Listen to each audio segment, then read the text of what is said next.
만약 우리가 스트레스를 위협으로 인식하면 우리 몸은 우리가 부상을 당했다고 가정을 합니다.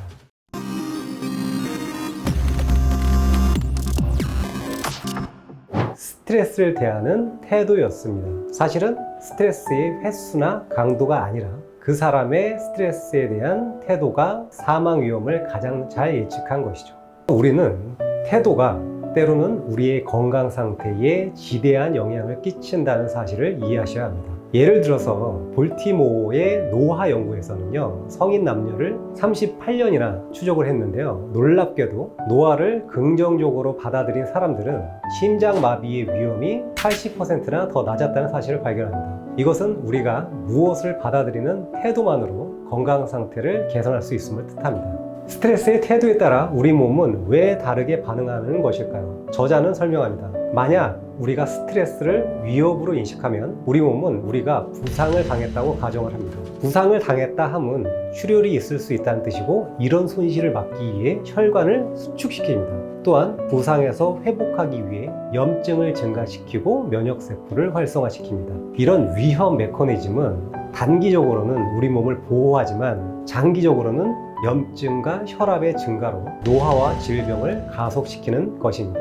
그러나 만약 우리가 스트레스를 도전으로 인식하면 우리 몸은 운동 상태와 비슷해집니다. 신체 손상을 가정하지 않기 때문에 혈류량은 오히려 증가합니다. 혈관도 이완되고 심장도 더 강하게, 더 빠르게 뜁니다. 도전 반응은 심혈관을 보호하고 뇌 건강을 증진했습니다. 미국의 유명한 역학 연구인 프레밍엄 심장 연구에서도 도전 반응을 보인 사람들은 평생 남들보다 뇌 용적이 더 컸다고 합니다. 자, 그렇다면 우리는 어떻게 스트레스를 긍정적으로 받아들일 수 있을까요? 세 가지 단계로 접근하시면 됩니다. 첫 번째는요, 내가 스트레스를 받고 있다라고 인식을 하는 거예요. 두 번째 단계는 어떤 일 때문에 스트레스를 받았는지 이해하고, 스트레스가 사실은 이 일에 도전하기 위해서 우리 몸에 나타나는 자연스러운 반응이라는 것을 이해하는 겁니다. 세 번째는요, 스트레스를 조절하려고 하지 말고 오히려 동력으로 활용을 하라는 것이죠. 이것은 실험으로도 입증이 됐는데요, 포춘 선정의 세계적인 기업에 근무하는 사람들을 대상으로 연구를 했습니다.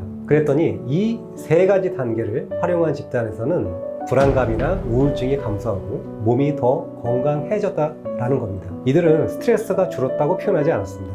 단지 스트레스를 다르게 받아들였을 뿐이죠. 미국의 스탠퍼드 대학교에서 미국 성인들을 대상으로 설문조사를 수행했습니다. 여기서 연구자들은 특이한 부분을 발견합니다. 스트레스가 높다고 응답한 대상자들은 그렇지 않은 사람들에 비해 자신의 인생이 의미가 있다고 응답하는 경우가 더 많았다는 겁니다. 어쩌면 스트레스는 우리가 회피해야 할 그 무엇이 아니라 우리가 인생에서 의미를 찾아가는 데 따라오는 산통일지도 모릅니다. 의사들은 환자를 대할 때 감정을 배제하는 법을 배우기도 합니다. 왜냐하면 진료 과정에서의 스트레스를 줄이기 위해서죠. 그러나 이런 방식이 역설적으로 의사에게 치료의 의미를 빼앗아 버리기도 합니다. 그리고 그것은 오히려 의사를 탈진하게 만들 수도 있습니다. 이런 문제들은 비단 의료인뿐만 아니라 여러 분야의 종사자들에게도 동일하게 나타난다고 합니다. 미국의 천체 물리학자 닐 디그레스 타이슨은 어느 강연에서 이런 말을 했습니다.